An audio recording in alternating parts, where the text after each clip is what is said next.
Hi, I'm Stephen Feuerstein, and I write practically perfect PLSQL.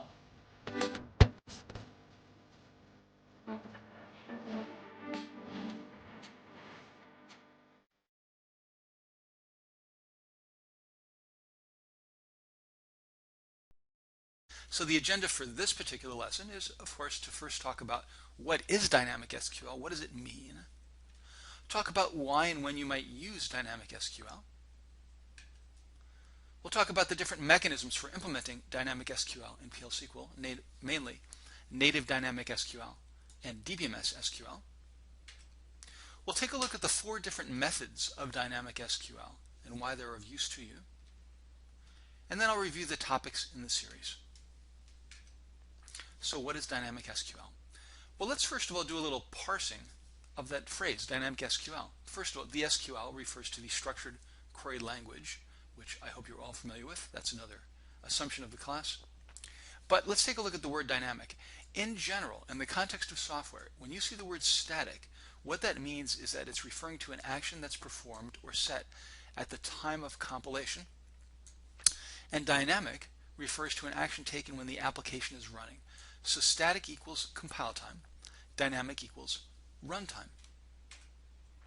Static SQL, which is also known as embedded SQL because the SQL statement is embedded right inside your PL SQL code, is an SQL statement that is completely specified and parsed at compile time.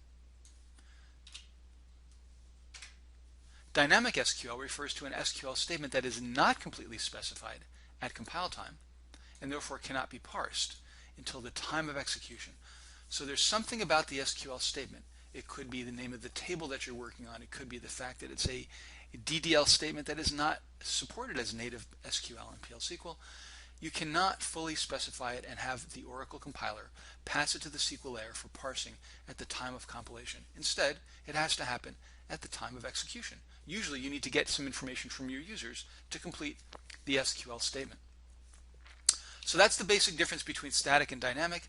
That's what is meant by dynamic. You need the information to complete your SQL statement at runtime. Now, dynamic SQL actually refers to three kinds of statements in the context of PLSQL. The first is dynamic DML, which means data manipulation language.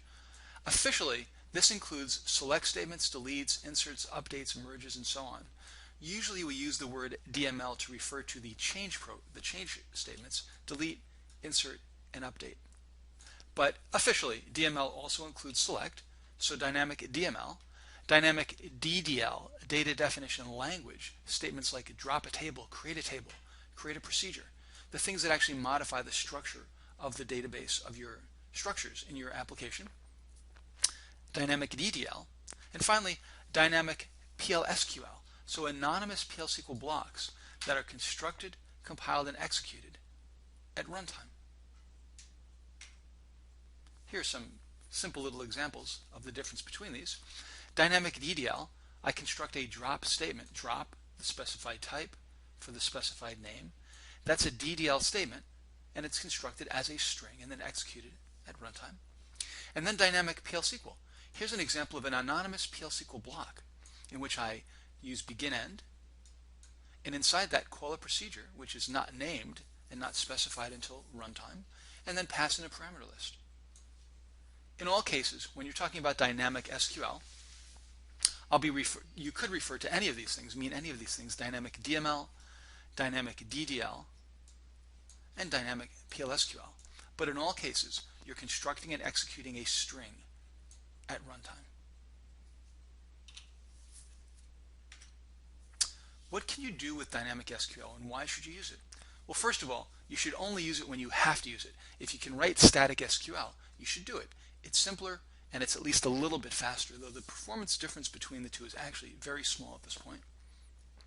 Generally speaking, what you're going to do with dynamic SQL is build ad hoc query and update applications. In other words, the user has to supply some information to you so that you can execute the statement and give them the data or change the data as they specify.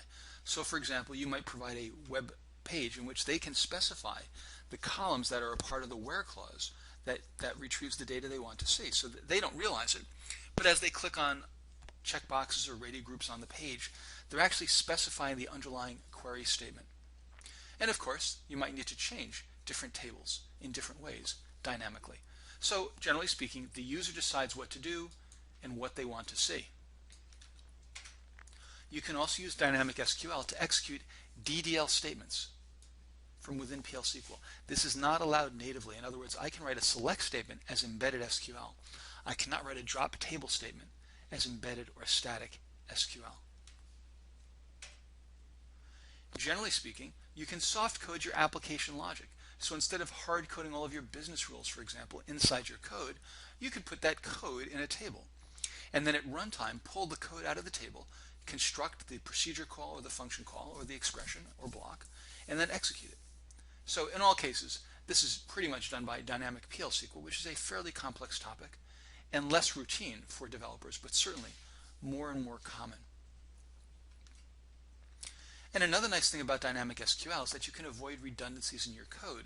You might find yourself writing a very similar, not exactly the same, SQL statement over and over again. There might be a minor difference in the list of elements being selected or the where clause. And instead of having a large repeated SQL statement, you might have one expression made dynamic and then you pass in the variations. So it's a nice way to avoid a lot of extra bulk and repetition, making your code easier to maintain. Oracle offers two different ways to execute dynamic SQL inside a PL SQL program. First, DBMS SQL. This is a built-in package provided by Oracle, first provided way back in Oracle 7, and it was the only way until Oracle 8i in which you could execute dynamic SQL. It is definitely one of the largest and most complex of the built-in packages. It's something that is really not very much used anymore because of the new feature, native dynamic SQL. And I'll be talking about the usage of DBMS SQL in the Advanced Topics lessons and in Dynamic SQL Method 4. Native Dynamic SQL, NDS, was added in Oracle 8i, and it's a native implementation of Dynamic SQL. So essentially you can write the statements to execute Dynamic SQL statements directly in your code, usually almost always using the execute immediate statement, instead of having to call DBMS SQL programs, subprograms, to achieve the desired effect. And essentially it does almost all of what DBMS SQL can do, but much more easily and usually more efficiently. So 9 times out of 10, 99 times out of 100, NDS, and specifically the execute immediate statement, is the way you're going to go when you're executing or implementing dynamic SQL operations. You can also, as a part of NDS, use cursor variables. I can open for a dynamic select statement and retrieve multiple rows of data that way. But in Oracle 9.9 and above, you can use execute immediate with the bulk collect statement to do that as well. So pretty much execute immediate will be the mechanism of choice for dynamic SQL in modern PL SQL languages. But there definitely are situations where you're going to fall back on DBMS SQL and be glad it was there. Well, to get a bit esoteric, there are 4 different dynamic SQL methods. Let's just pull them all up on the page. And I'll talk through each one of these. Now, it is fairly abstract stuff. Different methods of SQL, why do you care about that?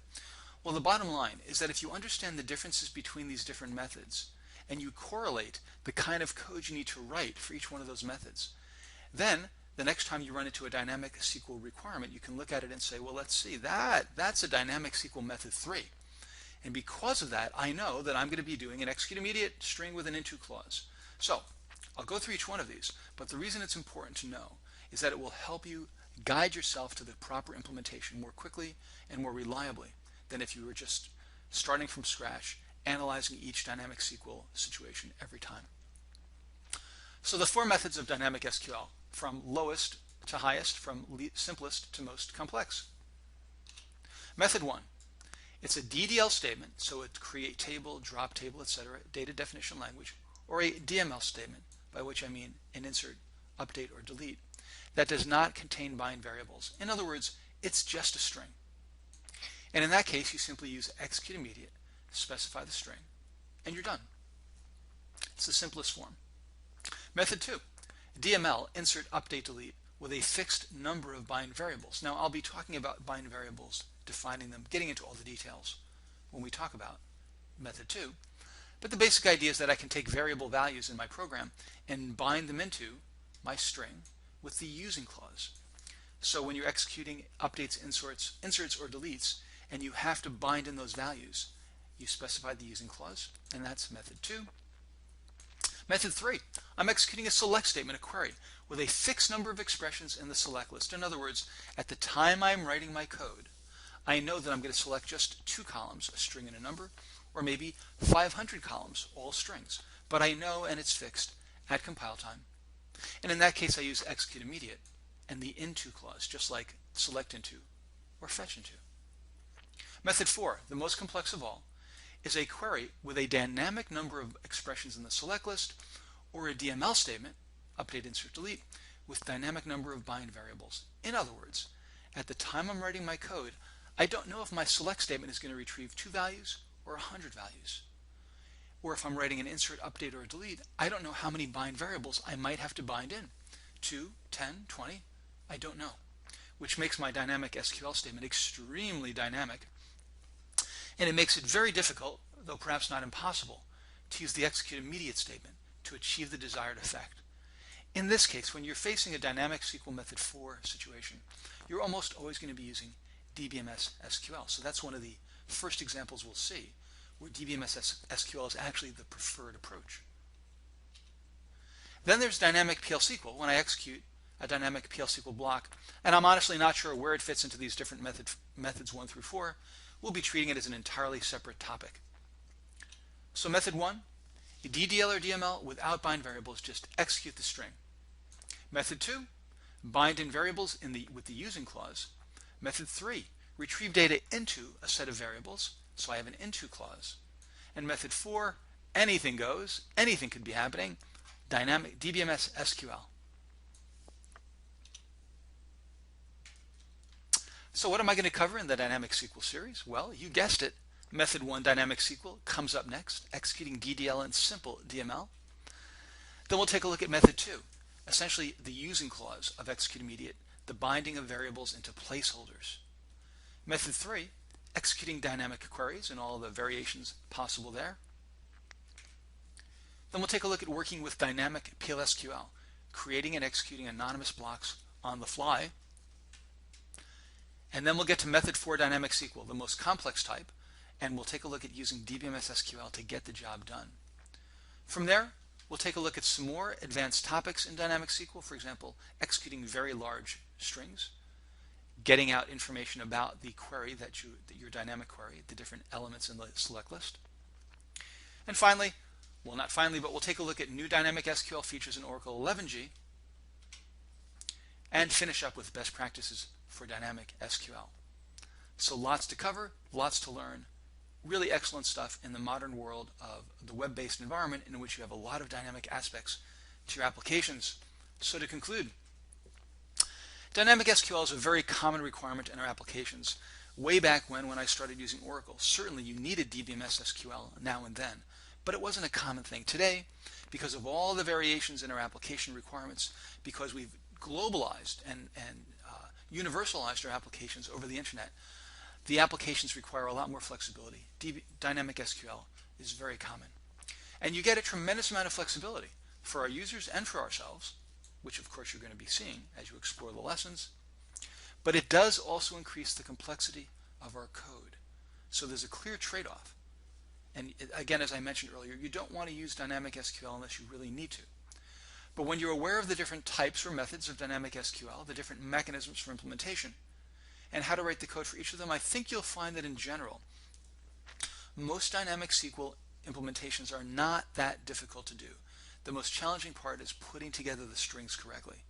But in terms of using execute immediate, you'll find it's a relatively intuitive and simple process.